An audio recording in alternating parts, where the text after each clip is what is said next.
નમસ્તે વિદ્યાર્થી મિત્રો, આની પહેલાના લેક્ચરની અંદર આપણે છે એ નાની નાની થિયરીની બાબતો બધા સમજ્યા અને આપણે આગળ વધ્યા. હવે આજે આ જ પ્રકરણની અંદર એટલે કે પ્રકરણ નંબર 11 ની અંદર એક બીજી બાબતો જે આપણને આપી છે એની આપણે ચર્ચા કરવા તરફ જઈ રહ્યા છીએ. ખૂબ જ ધ્યાનપૂર્વક બધી બાબતો સમજજો, બહુ જ વિશ્વાસપૂર્વક કામમાં આગળ વધજો. આજે આપણે ઘણા એમસીક્યુ પણ છે એ સોલ્વ કરવા છે, બરોબર? તો આજનો જે ટોપિક આપણો જે છે વિકિરણ અને કણના દ્વૈત સ્વભાવમાં એ પ્રકાશની તીવ્રતા અને એને લગતા પ્રશ્નો છે. ઘણી બધી વખત એને લગતા પ્રશ્નો પૂછાય છે. એની પૂર્વ તૈયારી સ્વરૂપે જે અગત્યની બાબતો જે છે એ અહીંયા આપણે પહેલેથી જ લખીને તૈયાર રાખીશ, જેનો વિવિધ રીતે આપણે ઉપયોગ કરવાના છીએ. અલગ અલગ પ્રકારના ઘણા બધા એમસીક્યુ છે આ બધી પરીક્ષાઓમાં આના પરથી પૂછાયેલા છે અને બહુ જ સરસ મજાની રીતે ટૂંકી રીતે આ બધી બાબતો આપણે સમજવાની છે. પહેલા આપણે સમજી લઈએ કે ભાઈ પ્રકાશની તીવ્રતા છે એ આપણે કોને કહીએ છીએ. બહુ જ સાદી ભાષામાં સરળતાથી આપણને ગળે ઉતરે એવી રીતે જો વિચારીએ તો પ્રકાશની તીવ્રતાની સમજૂતી આ પ્રમાણે આપી શકાય. ઇન્ટેન્સિટી ઓફ લાઇટની શું છે આ સમજૂતી? તો કે પ્રકાશની પ્રસરણ દિશાને લંબ એવી કોઈ સપાટી પર એકમ ક્ષેત્રફળ દીઠ એકમ સમયમાં આપાત થતી પ્રકાશ ઉર્જાને પ્રકાશની તીવ્રતા કહેવાય. આપણે એને સમજવું હોય આકૃતિ દ્વારા તો આવી કઈક વાત આપણે કરી શકીએ કે દાખલા તરીકે પ્રકાશ છે એ આ દિશાની અંદર ગતિ કરતો કરતો જાય છે. પ્રકાશની આ તરંગ પ્રસરણની દિશા છે, પ્રકાશ ઉર્જા જાય છે. એના માર્ગમાં કોઈ એક સપાટી આપણને આપેલી છે. આ સપાટીને લંબ રૂપે આપેલો પ્રકાશ છે એ આપાત થાય છે. તો આપેલી સપાટીના એકમ ક્ષેત્રફળ દીઠ 1 સેકન્ડમાં આપાત થતી આ જે પ્રકાશ ઉર્જા જે છે આ પ્રકાશ ઉર્જાને પ્રકાશની તીવ્રતા કહેવાય.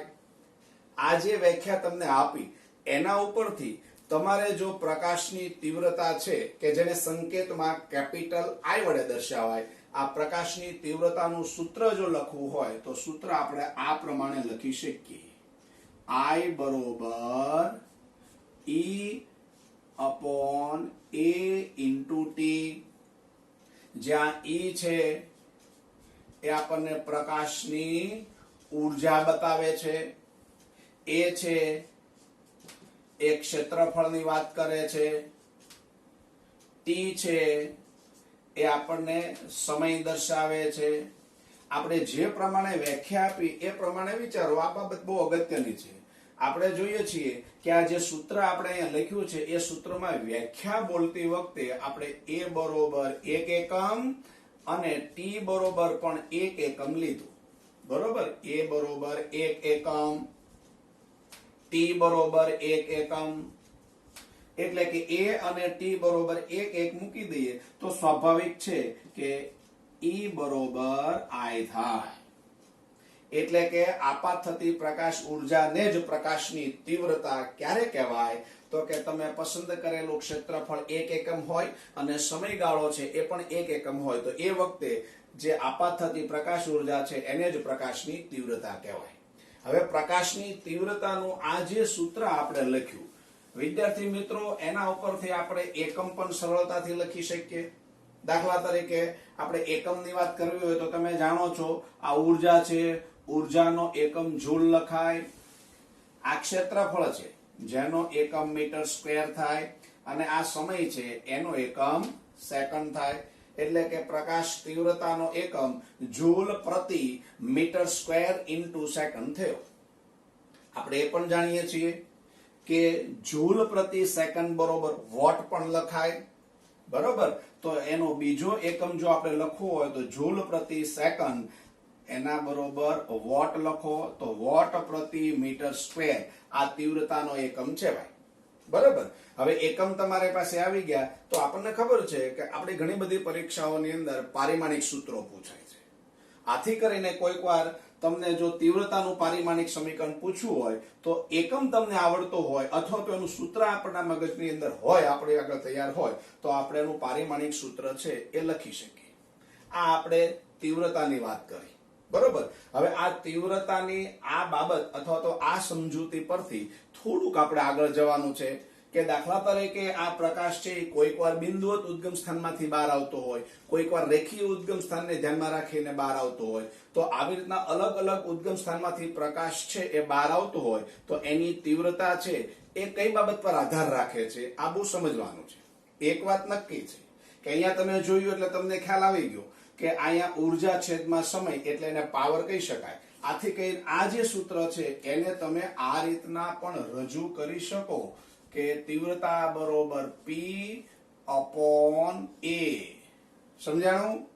કારણ કે અહીંયા ઉર્જા છેદમાં સમય એના બરોબર આપણે પાવર લખી નાખ્યું છે અને ક્ષેત્રફળ તો અહીં લખ્યું છે. આ અગત્યનું સૂત્ર છે જે આપણે MCQ માટે ખૂબ જ મહત્વનું છે. હવે આ જે છે એ સૂત્ર ઉપરથી મારે તમને બે બાબતો છે એ સમજાવવી છે. કઈ બે બાબતો સમજાવવી છે? તો કે ભાઈ આ તીવ્રતા છે એ અંતર ઉપર કઈ રીતે આધાર રાખે છે. કારણ કે અંતરને ધ્યાનમાં રાખીને પાવરને લગતા અને તીવ્રતાને લગતા સૂત્રો પર આધારિત એવા MCQઓ છે એ અગાઉની આ પરીક્ષાની અંદર પૂછાઈ ગયા છે, જે આપણી ટેક્સ્ટ બુકની અંદર સીધા જ નથી આવ્યા, પરંતુ આમ જોઈએ તો આડકત રીતે આપેલા છે એટલે આપણને ખ્યાલ હોવો જોઈએ. બરોબર? ચાલો હવે આપણે એ સમજી લઈએ અને પછી આપણે વારાફરતી બધા MCQ છે એને સોલ્વ કરતા જઈએ. તમને ખૂબ જ MCQ સરળ લાગશે. બહુ જ સરળતાથી એને લગતા જવાબ તમે મેળવી શકશો, દાખલા પણ તમે ગણી શકશો. બરોબર? ચાલો હવે જુઓ કે આની આપણે સમજૂતી લઈએ તો સમજૂતી એ પ્રમાણે કહેવાય કે જો ઉદ્ગમ સ્થાન છે એ બિંદુવત હોય, કેવું કીધું છે આપણે? બિંદુવત હોય તો આ જે સૂત્ર છે એમાં ક્ષેત્રફળ બરોબર 4πr² લેવામાં આવે. કારણ કે બિંદુવત ઉદ્ગમ સ્થાન એટલે આપણે આવું વિચારો, થોડુંક મોટું હોય તો આવી રીતે વિચારો, થોડુંક મોટું હોય તો આવી રીતે વિચારો. આ બિંદુવત ઉદ્ગમ સ્થાન છે. આ બિંદુવત ઉદ્ગમ સ્થાનને ધ્યાનમાં રાખીને સપાટીનું જે ક્ષેત્રફળ લેવાનું થાય એ ગોળાના સંદર્ભમાં છે એમ વિચારો. તો એક ક્ષેત્રફળ છે એ આપણે 4πr² લઈ શકીએ. બરોબર? અને તો પછી આપણે જે વાત રજૂ કરવાની છે તીવ્રતાની, એ બિંદુવત ઉદ્ગમ સ્થાનના સંદર્ભની અંદર આ સૂત્ર છે એ આપણે આ પ્રમાણે લખી શકીએ P upon 4πr². બરોબર? એટલે કે આ સંદર્ભમાં તમે એવું વિચારી શકો કે જો પાવરનું મૂલ્ય અચળ હોય એટલે બિંદુવત ઉદ્ગમ સ્થાનમાંથી બહાર નીકળતો જે પ્રકાશ છે એ ઉદ્ગમ સ્થાનમાંથી બહાર આવતી પાવર નિશ્ચિત હોય તો I ચલે છે I proportional to 1/r² થાય. એટલે કે આપણે આવું લખી શકીએ, અહીંયા અંતર છે એ અંતરનો વર્ગ. આવું આ સૂત્ર છે એ ક્યારે આપણે લેવાનું? તો કે ઉદ્ગમ સ્થાન બિંદુવત હોય ત્યારે. બરોબર? હવે માનો કે ઉદ્ગમ સ્થાન છે એ બિંદુવત નથી, પરંતુ ઉદ્ગમ સ્થાન કેવું છે? રેખીય ઉદ્ગમ સ્થાન છે. બરોબર? તો રેખીય ઉદ્ગમ સ્થાન હોય તો આ વખતે ક્ષેત્રફળ એ 2πrh એ લેવું પડે. તમે સમજી ગયા છો મિત્રો કે રેખીય ઉદ્ગમ સ્થાન એટલે આપણે આવું કંઈક કહેવા માંગીએ છીએ અને આવું કંઈક કહેવા માંગતા હોઈએ. બરોબર? તો પછી આ રેખીય ઉદ્ગમ સ્થાન એ નળાકાર જેવું છે એ આપણા મગજમાં થોડું આવી જાય. તો એના સંદર્ભની અંદર જો તમારે તીવ્રતાનું જો સૂત્ર લખવું હોય તો તીવ્રતાનું આ સૂત્ર છે I બરોબર P upon 2πrh થાય. તો આવા સંજોગોમાં I is proportional to 1/r થાય. એટલે કે I એટલે કે તીવ્રતા proportional to 1/ અંતર થાય. જોયું મિત્રો? અહીંયા બે બાબત આવી કે I ચલે છે 1/ ડિસ્ટન્સ ક્યારે લેવાય અથવા તો અંતર ક્યારે લેવાય, અને I બરોબર 1/ અંતરનો વર્ગ ક્યારે લેવાય. આ જો તમને ખ્યાલ હોય તો કોઈક વાર પ્રશ્ન પૂછે ત્યારે આપણને એવું પૂછી શકે કે ઉદ્ગમ સ્થાન બિંદુવત છે અથવા તો ઉદ્ગમ સ્થાન છે તે રેખીય છે. તો આના સંદર્ભની અંદર આપણે 1/r² ક્યારે લેવું અને 1/r ક્યારે લેવું એ જો ક્લિયર હોય તો આપણને છે એ દાખલો કે એમસીક્યુ છે એની અંદર સરળતાથી આગળ વધવાની અંદર આપણને અનુકૂળતા રહેશે. બરોબર. ચાલો હવે આજે આપણે સમજૂતી લીધી છે એ સમજૂતીના સંદર્ભની અંદર જ હવે આપણે આગળ વધીએ છીએ. બરોબર. ચાલો ધ્યાન આપવું જોઈએ. ચાલો વિદ્યાર્થી મિત્રો, આપણે ચર્ચા કરી છે એ પ્રમાણે તીવ્રતાના સંદર્ભમાં થોડીક નાની એવી એક બે બાબત સમજી લઈએ. આપણે જે કીધું તો એ પ્રમાણે આપણે જાણીએ છીએ કે ધાતુની સપાટી ઉપર તમે ઉર્જાને, પ્રકાશ ઉર્જાને આપાત કરો છો એટલે ધાતુની સપાટી ઉપરથી ફોટો ઇલેક્ટ્રોનનું ઉત્સર્જન થાય છે. આ ધાતુની સપાટી ઉપરથી ઉત્સર્જિત થતા ફોટો ઇલેક્ટ્રોનની જે સંખ્યા છે એ આપાત પ્રકાશની તીવ્રતા ઉપર આધાર રાખે છે. પ્રયોગો એવું દર્શાવે છે કે જેમ જેમ આપાત પ્રકાશની તીવ્રતા તમે વધારતા જાઓ અથવા તો આપાત પ્રકાશની તીવ્રતા વધે એમ ધાતુની સપાટી પરથી પ્રતિ સેકન્ડે ઉત્સર્જાતા ફોટો ઇલેક્ટ્રોનની સંખ્યામાં વધારો થાય છે. એટલે કે તીવ્રતા એ આપાત ફોટોનની સંખ્યા ઉપર આધાર રાખે છે. હવે ધાતુની સપાટી પરથી ઉત્સર્જિત થતા આ ફોટો ઇલેક્ટ્રોનની સંખ્યા છે એટલે કે એક સેકન્ડમાં ઉત્સર્જાતા ફોટો ઇલેક્ટ્રોનની સંખ્યા જે છે એ જ વિદ્યુત પ્રવાહનું નિર્માણ કરે છે, જેને આપણે ફોટો ઇલેક્ટ્રિક પ્રવાહ કહીએ છીએ. અને આ ફોટો ઇલેક્ટ્રિક પ્રવાહ છે એ આમ જોઈએ તો ઇનડાયરેક્ટલી રીતે તીવ્રતા ઉપર આધાર રાખે છે. જેમ તમે તીવ્રતા વધારો તેમ ફોટો ઇલેક્ટ્રિક પ્રવાહ વધે છે. પરંતુ આપણે હમણાં ચર્ચા કરીએ કે ભાઈ તીવ્રતા છે એ તો પછી અંતર ઉપર આધાર રાખે છે. બિંદુવત ઉદ્ગમ સ્થાન હોય તો એ અંતરના વર્ગના વ્યસ્ત પ્રમાણમાં હોય. જો રેખીય ઉદ્ગમ સ્થાન હોય તો તે અંતરના વ્યસ્ત પ્રમાણમાં હોય. આથી કરીને પરીક્ષાની અંદર આ બધા સંબંધોને ધ્યાનમાં રાખીને વિવિધ પ્રકારના એમસીક્યુઓ છે એ પૂછાતા હોય છે. આવા દાખલા છે આપણને પૂછાતા હોય છે. તો આવો એકાદો અગાઉની પરીક્ષાઓની અંદર આવી ગયો હોય એવો એકાદો એમસીક્યુ છે એ આપણે જોઈએ કે જેમાં તીવ્રતા અને ફોટો ઇલેક્ટ્રિક પ્રવાહ અને અંતર વચ્ચે કેવા સંબંધો આપેલા છે. આ એમસીક્યુ ની ચર્ચા કર્યા પછી એની અંદર જો ઉદ્ગમ સ્થાન બદલે તો જવાબ કઈ રીતના બદલાય છે એની પણ ચર્ચા કરીએ. તો એક બહુ સરસ મજાનો નાનો એવો અને સરળ એવો એક એમસીક્યુ છે એ આપણે જોઈએ અને એની ચર્ચા કરીએ. બરોબર. ધ્યાન રાખજો, અમુક અગત્યની વાત જે છે એ તમારી નોટબુક ની અંદર નોંધતા જાઓ અને સાઈડ ની અંદર એ હારોર છે એ લખતા જાઓ, જે આપણને ખૂબ જ ઉપયોગી નીવડવાની છે. બરોબર. ચાલો હવે જો એમસીક્યુ માટે તૈયાર હો, ચાલો તૈયાર થઈ જાવ જોઈએ. ચાલો વિદ્યાર્થી મિત્રો, હવે વિદ્યુત પ્રવાહ, તીવ્રતા અને અંતરના સંદર્ભની અંદર એક બહુ સરસ મજાનો એમસીક્યુ તમારી સામે અહીંયા આપણે લખેલો છે. હવે આ એમસીક્યુ આપણે સમજવાનો પ્રયત્ન કરીએ અને એના પર આધારિત એવા બીજા કેવા એમસીક્યુ આવી શકે એ જોઈએ. એક એમસીક્યુ સમજાઈ જાય તો એની અંદર ફેરફાર કરી અને આવા બીજા 10 એમસીક્યુ તમે સરળતાથી છે એ સોલ્વ કરી શકશો. ચાલો, રકમની અંદર શું આપ્યું છે? એક ફોટો સેલથી એક બિંદુવત ઉદ્ગમ 1 મીટર અંતરે હોય ત્યારે ફોટો ઇલેક્ટ્રિક પ્રવાહ આપણને 16 મિલી એમ્પિયર મળે છે. જો એ જ ઉદ્ગમ 4 મીટર અંતરે મૂકવામાં આવે તો ફોટો ઇલેક્ટ્રિક પ્રવાહ છે કેટલો, આ શોધી કાઢવાનું છે. હવે અહીંયા આપણું ધ્યાન ક્યાં જવું જોઈએ? આપણે ચર્ચા કરી હતી એ બાબત અહીંયા આપણે હવે લાગુ પાડવાની છે. કારણ કે આપણે જાણીએ છીએ કે વિદ્યુત પ્રવાહ છે એ અંતર ઉપર આધાર રાખે છે, તમને ખ્યાલ છે. બરોબર. તો હવે જો બિંદુવત ઉદ્ગમ સ્થાન હોય તો વિદ્યુત પ્રવાહ છે તે અંતરના વર્ગના વ્યસ્ત પ્રમાણમાં હોય. પરંતુ જો ઉદ્ગમ સ્થાન છે એ રેખીય હોય તો મિત્રો કયો જોઈ વિદ્યુત પ્રવાહ સાથેનો કયો સંબંધ લેવાનો છે? હા, બરોબર છે કે તો વિદ્યુત પ્રવાહ છે એ અંતરના વ્યસ્ત પ્રમાણમાં હોય. તો અહીંયા આપણે ખાસ જોવાનું છે કે ઉદ્ગમ સ્થાન આપણને જે આપ્યું છે, ઉર્જાનું, પ્રકાશનું ઉદ્ગમ સ્થાન છે એ બિંદુવત છે કે રેખીય? અહીંયા બિંદુવત છે. બરોબર. એને ધ્યાનમાં રાખી અને આપણે આગળ વિચારો.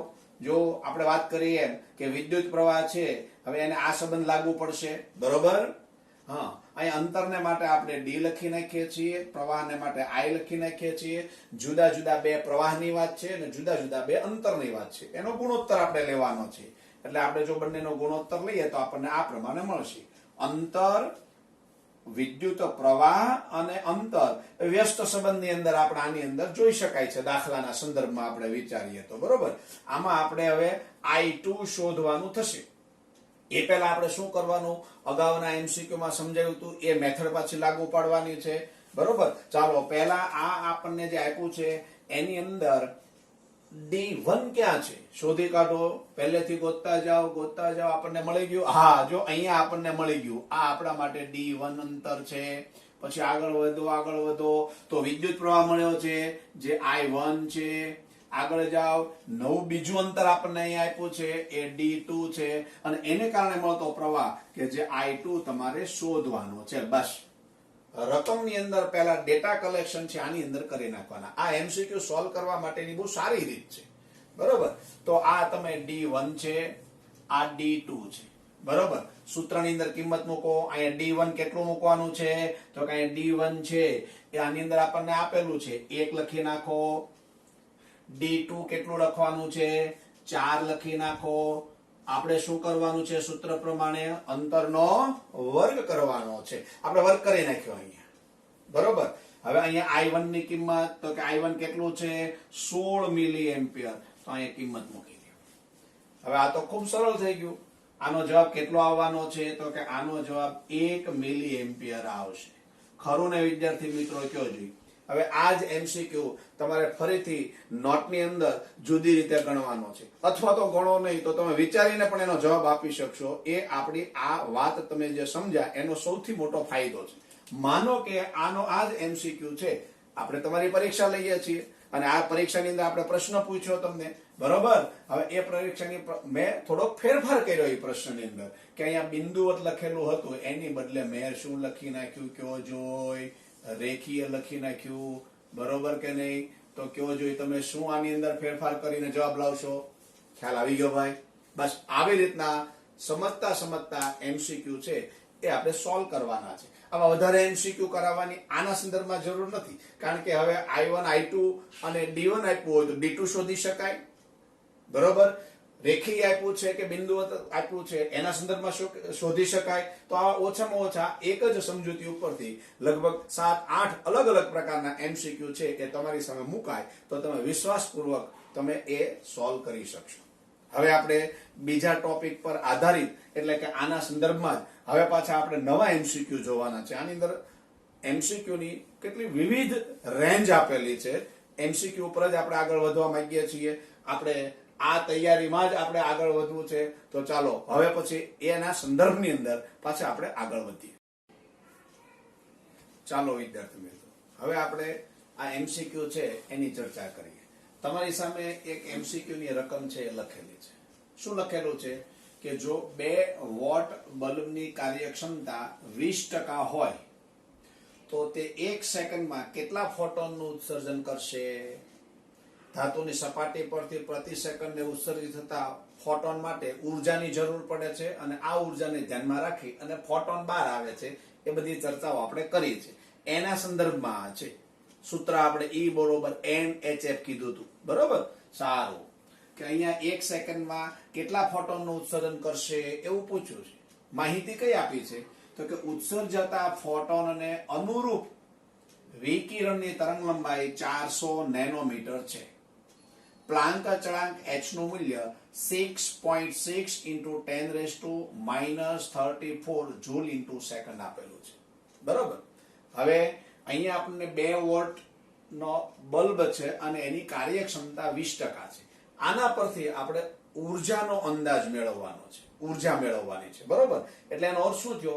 પ્રકાશ ઉર્જા એટલે જ હકીકતમાં બલ્બની કાર્યક્ષમતા છે. બરોબર. તો અહીંયા ઉર્જા એટલે હકીકતમાં તમને જે બલ્બ આપ્યો છે 2 વોટનો એની કાર્યક્ષમતા 20% છે પ્રકાશના સંદર્ભમાં. એટલે એ તમને જે પાવર આપ્યો છે એના 20% એટલે આપણે ઉર્જા લેવાની. તો 2 વોટના 20% એટલે આપણે 2 લખી નાખ્યું. 20% આપ્યું છે એટલે 20/100 લખી નાખ્યું.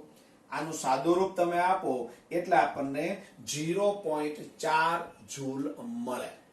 બરોબર. હવે અહીંયા ધ્યાન રાખવાનું, આ એક ઉદાહરણ સ્વરૂપ તમને એક એમસીક્યુ આપ્યો છે. બરોબર. એમાં 2 વોટના બલ્બને બદલે ગમે તેટલા વોટનો બલ્બ આપી શકે તો એ પ્રમાણે અહીંયા ફેરફાર થાય. કાર્યક્ષમતા 20% ને બદલે બીજી ગમે તેટલી કાર્યક્ષમતા આપી શકે તો એ પણ અહીંયા ફેરફાર થાય. તો એ પ્રમાણે રકમની અંદર આવા ડેટાઓ છે તે બદલી શકીએ. બરોબર. હા, હવે આપણે હમણાં વાત કરી તેમ આપણે આગળ તો સૂત્ર જ છે, બરોબર. E બરોબર NHF, તરંગ લંબાઈના સંદર્ભમાં આપણે લખવું હોય તો E બરોબર NHC અપોન લેમ્બડા. આ સૂત્ર ઉપરથી તમારે n એટલે કે ઉત્સર્જાતા ફોટોન અને ઉત્સર્જાતા 1 સેકન્ડમાં કેટલા ફોટોનનું ઉત્સર્જન થાય છે એ શોધવાનું છે, બરાબર. એટલે આપણે n છે એને સૂત્રનો કરતા બનાવો એટલે E લેમ્બડા અપોન HC આવે. હવે આપણને રકમની અંદર બધા ડેટા આપ્યા છે, આપણે જે પ્રમાણે વાત કરી છે એ પ્રમાણે આની અંદરથી ગોતી કાઢો, બરોબર. E બરોબર કેટલું આપ્યું છે તો કે અહીંથી આપણને મળવાનું છે 0.4 જૂલ. લેમ્બડા કેટલું આપ્યું છે આમ કરતા કરતા જોતા જાઓ, તમને લેમ્બડા અહીંયા 400 નેનોમીટર આપ્યું છે. આ નેનોમીટર જે તરંગ લંબાઈ છે એને તમારે શેમાં ફેરવવી પડશે? મીટરની અંદર. તો તમે જાણો જ છો, બરોબર. 10⁻⁹ વડે ગુણી એટલે નેનોમીટર માંથી મીટરમાં આવી ગયું. છેદમાં h અને c આ બંને અચળાંક છે એની કિંમત મૂકી દો. યાદ કરો વિદ્યાર્થી મિત્રો, આની પહેલા આપણે જ્યારે લેક્ચરની અંદર ચર્ચા કરતા હતા ત્યારે મેં તમને એક વાત ખાસ કીધી હતી કે આ પ્રકરણને લગતા કોઈ પણ એમસીક્યુ કે દાખલા આવશે એમાં 90% એમસીક્યુ કે દાખલાની અંદર h into c તો આવશે આવશે અને આવશે જ.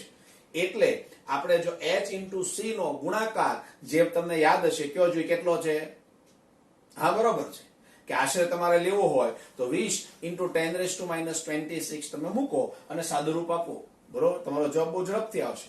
અથવા તો અહીંયા આપણે કિંમત મૂકી છે, આ કિંમત મૂકી અને જો તમે સાદુરૂપ આપો તો 1 સેકન્ડમાં ઉત્સર્જાતા ફોટોનની સંખ્યા તમને મળી જાય. કેટલી આપણને મળી છે અહીંયા આપી છે, બસ જવાબ મળ્યો. હવે 4 વિકલ્પ આપ્યા છે, એ વિકલ્પની અંદરથી આપેલો આ વિકલ્પ અથવા તો આની એકદમ નજીકમાં નજીકનો વિકલ્પ કયો છે એ પસંદ કરી અને તમારો ઉત્તર આપો. છે ને એકદમ સરળ.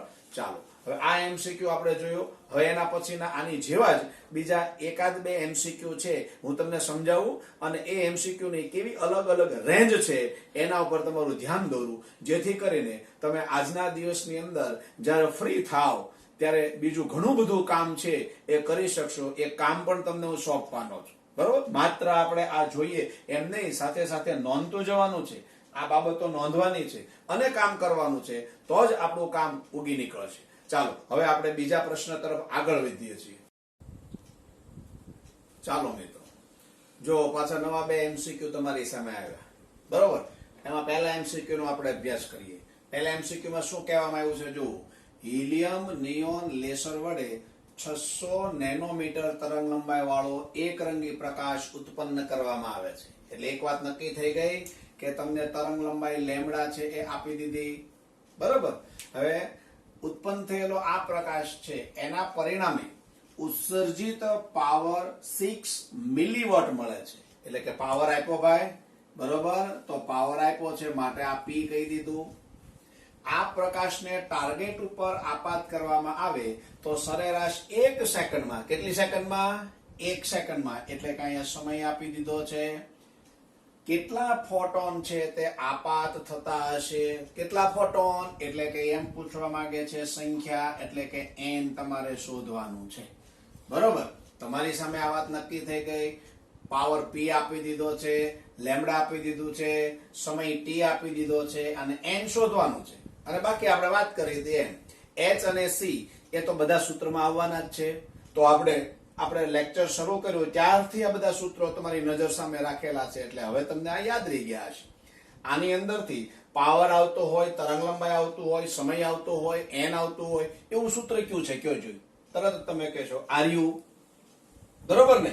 તો જો આ જે પાવરનું સૂત્ર છે એમાં n ને સૂત્રનો કરતા બનાવો. એટલે n બરોબર p lambda t upon hc. કયો જો hc બરોબર કેટલું લખશું?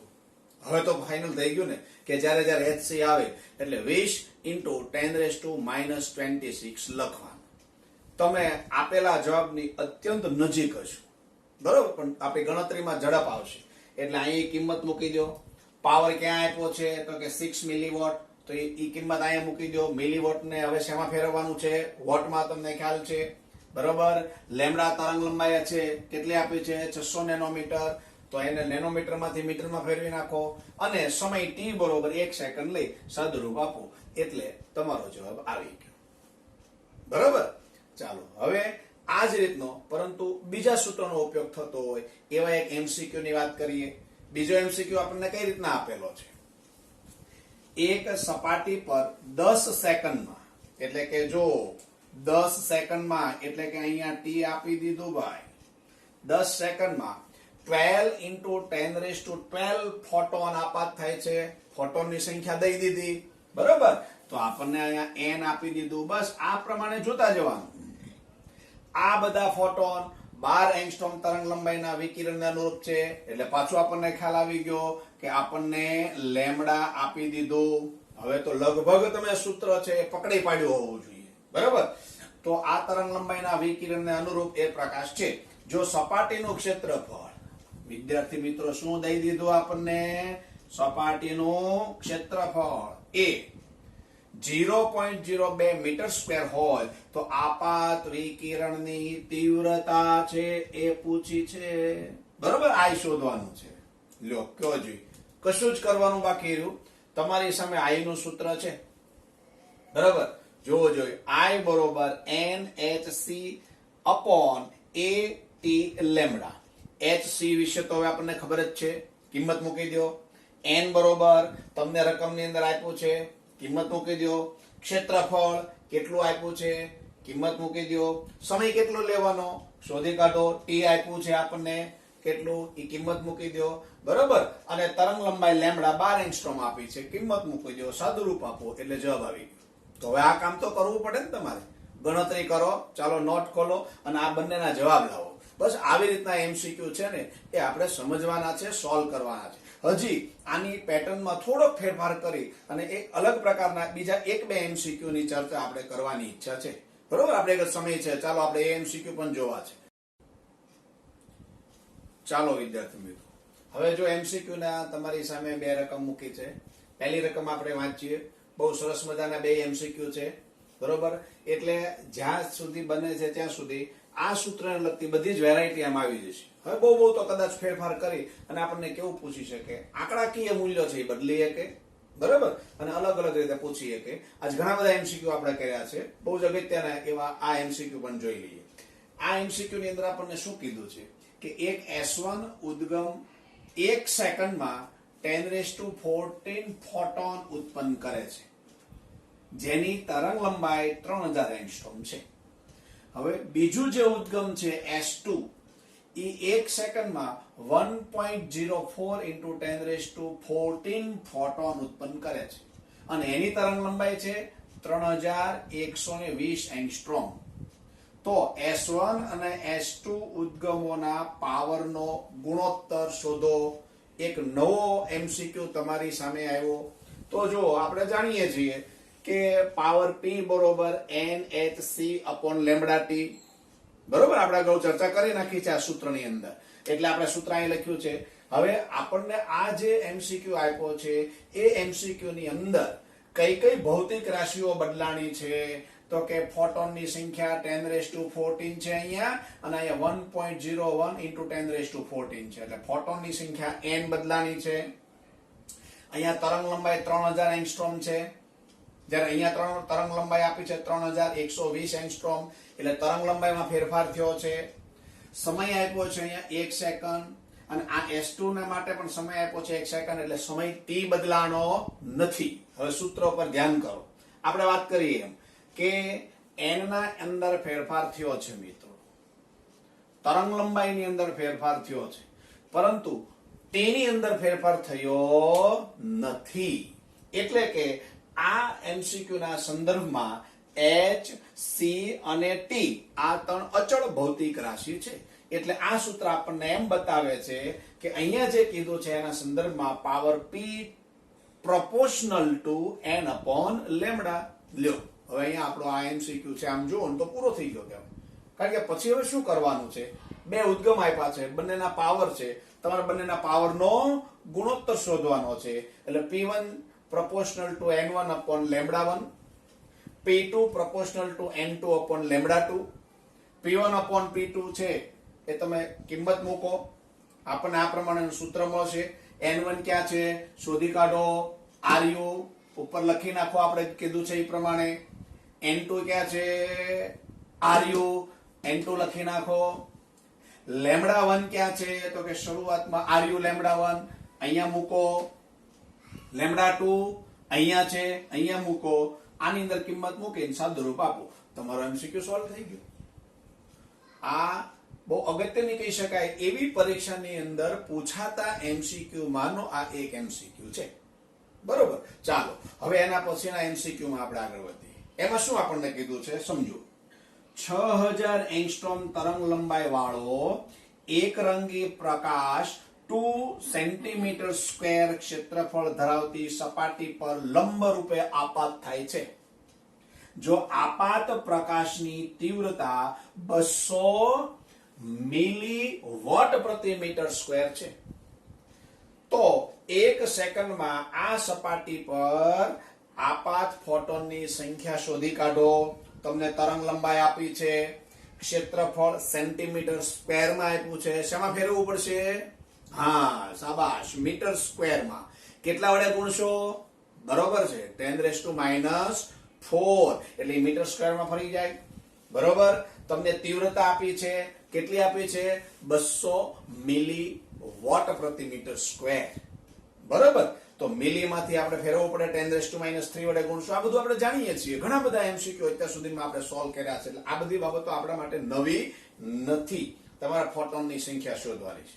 જો ભાઈઓ બહેનો, આપણે એટલે સૂત્ર તો છે જ. આજના દિવસે આજે આપણે જે લેક્ચરમાં શરૂ કર્યું એ લેક્ચરમાં સ્ટાર્ટિંગ જ આપણે અહીંથી કરેલું છે. I બરોબર તીવ્રતા બરોબર E/A × T, E બરોબર NhC/λ. આમાં તમારા ફોટોનની સંખ્યા શોધવાની છે. બરોબર, ફોટોનને સૂત્રનો નાથ બનાવો. બરોબર, તો N બરોબર આપણે શું લખી શકીએ? I/A/T/λ/hc. જો પાછું hc તો આવ્યું જ. બરોબર, hc તો આવવાનું જ. બરોબર, ચાલો હવે આ બધી કિંમત આની અંદર મૂકી દો. આપણે જોતા જાઓ. આપણને આની અંદર તીવ્રતા I આપી છે તો કે બરોબર છે, કિંમત મૂકો. ક્ષેત્રફળ આપ્યું છે તો કે હા RU, કિંમત મૂકો. T આપણને કીધું છે તો કે હા ક્યાં છે તો કે 1 સેકન્ડ, T મૂકો. લેમ્ડા આપ્યું છે તો કે હા 6000 એંગસ્ટ્રોમ, લેમ્ડાની કિંમત મૂકો.